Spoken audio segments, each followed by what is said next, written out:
कई बार हम ऐसी बातें कर जाते हैं जिन्हें सोच के बाद में लगता है कि अरे मैंने ऐसा बर्ताव क्यों किया, मैंने ये चुनाव क्यों किया, ये चीजें तो गलत थी, फिर मेरे हाथ से ये सब कैसे हो गया। तो फिर हमें समझ में आता है कि हम किसी प्रत्यक्ष या अप्रत्यक्ष दबाव में आके हमने ये कृति कर दी है। क्या है ये दबाव, जिसे पीयर प्रेशर कहते हैं, और हम इससे कैसे बचे, यही है आज का विषय।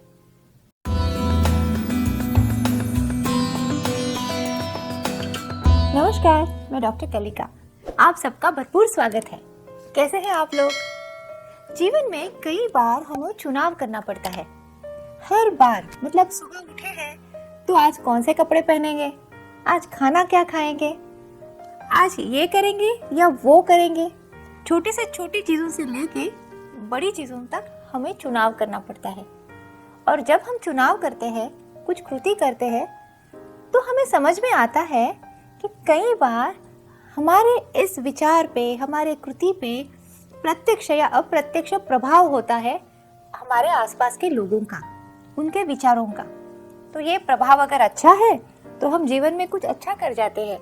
अच्छे विचार है, अच्छे लोग हैं, अच्छे काम है, अगर हम इन सब से जुड़े हैं तो हम हमारा जीवन बहुत ही सफल करते हैं और खुशी खुशी अच्छी चीजें करते हैं। किंतु अगर किसी मासूम उम्र में हमारे ऊपर गलत प्रभाव पड़ता है, गलत चीजों से हमें आकर्षण लगने लगता है, तो हमारी गाड़ी पटरी से फिसल जाती है और इसे कहते हैं पीयर प्रेशर। तो कैसे बचाए अपने बच्चों को पीयर प्रेशर से, कैसे सिखाए उनको कि पीयर प्रेशर का प्रेशर ना ले, मतलब सहयोगियों का जो दबाव है उससे कैसे बचे। और इसमें सिर्फ बच्चे नहीं, बड़ों में भी ये दिक्कत आती है।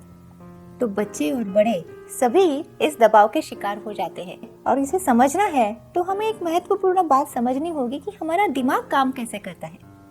हमारे दिमाग में दो प्रेरणाएं बहुत प्रबल होती हैं, एक है दर्द और दूसरा है सुख। माने दर्द से हम दूर भागते हैं और सुख की ओर भागते हैं। जैसे 4 बच्चे हैं और वो स्कूल छूट गई है, अब घर जा रहे हैं, किंतु एक के दिमाग में आता है कि नहीं, चलो हम किसी रेस्टोरेंट में जाते हैं, खाते पीते हैं, थोड़े मजे करते हैं, बाद में घर चले जाते हैं। तो वो बताता है सबको, फिर सब कहते हैं हाँ चलो ठीक है, आज थोड़ा मजा करते हैं। एक बच्चा है उसमें जो सोचता है कि नहीं, अगर मैं घर देर से जाऊंगा तो मम्मी डांटेगी। दूसरी बात यह है कि कल परीक्षा है, उसकी पढ़ाई भी करनी है, तो उसके दिमाग में कुछ और चल रहा है। फिर ये सब दोस्त है उसे पूछते अरे क्या सोच रहे हो, रुक जाओ, एक दिन रुकने में क्या फर्क पड़ता है, मम्मी थोड़ा वेट करेगी, फिर बाद में तुम पहुंच जाना। अब उस पे ये दबाव आ गया है कि वो रुके, कि वो अपने घर जाए। इसे कहते हैं पीयर प्रेशर। वैसे ही अप्रत्यक्ष रूप से भी ये प्रेशर होता है कि हम कौन से कपड़े पहन रहे हैं, हम अपनी हेयर स्टाइल कैसे बना रहे हैं, हम कौन सी भाषा बोल रहे हैं। जो हमारे आसपास के लोग करते हैं वैसे करने की हम कोशिश करते हैं। हमें फिट इन होना है, हमें उनमें से एक होना है। यह जो चाह होती है, इसका भी दबाव हम पे रहता है। ये तो बड़ों में भी रहता है।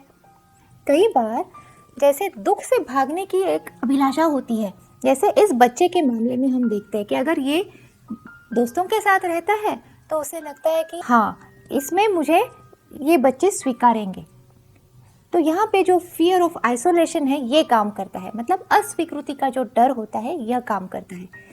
तो कई बार ये दिखता है कि हम चाहते हैं कि हम लोगों जैसा व्यवहार करें, अगर नहीं करेंगे तो लोग हमें नहीं अपनाएंगे, और इस डर की वजह से हम वो कृति कर जाते हैं।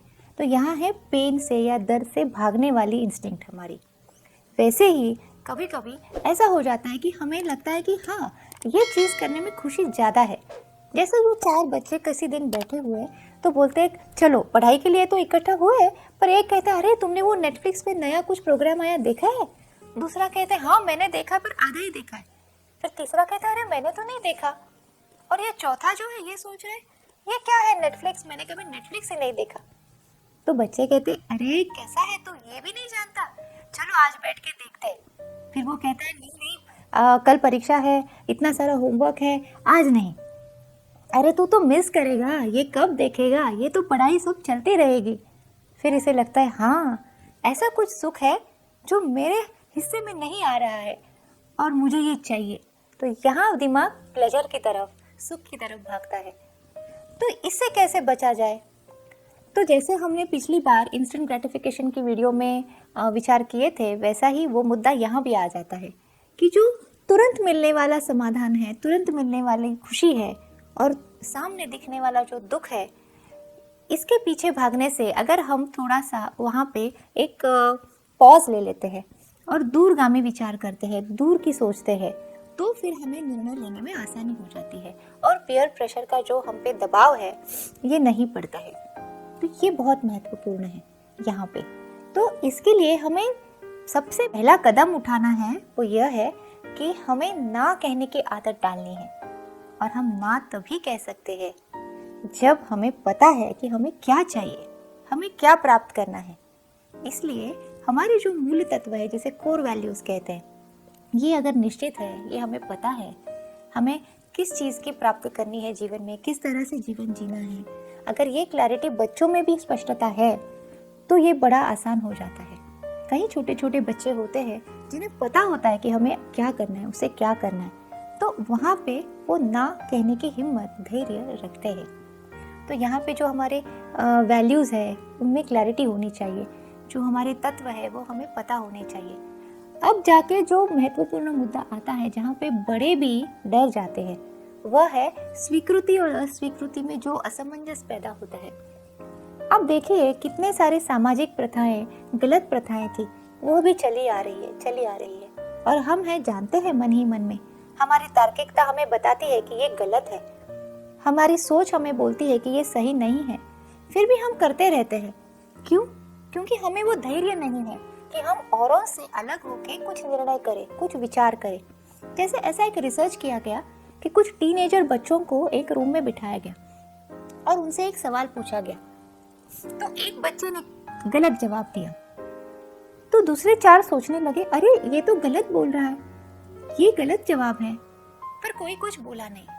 फिर दूसरा बच्चा उठा, उसने भी गलत जवाब दे दिया, तो और 2 बच्चे सोचने लगे, अरे इसने भी गलत दिया, इसने भी गलत दिया। फिर वो सोचने लगे कहीं हम ही गलत तो नहीं।